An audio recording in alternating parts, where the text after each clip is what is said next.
खुदावंद यीशु नाम में आप सबको शालोम। एक और बुलावा आ गया कोहाट में। ये कन्वेंशन एक दिन के लिए होगी। कब?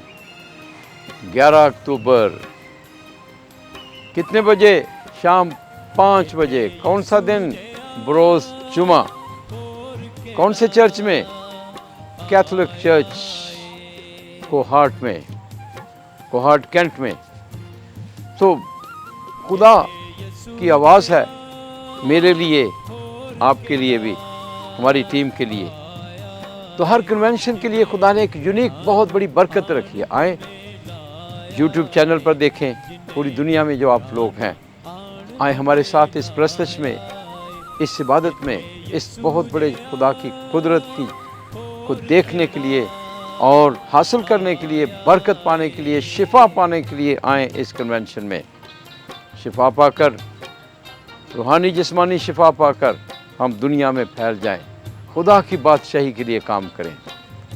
मिलेंगे 11 अक्टूबर बरोज जुमा शाम 5 बजे कोहाट कैथोलिक चर्च में।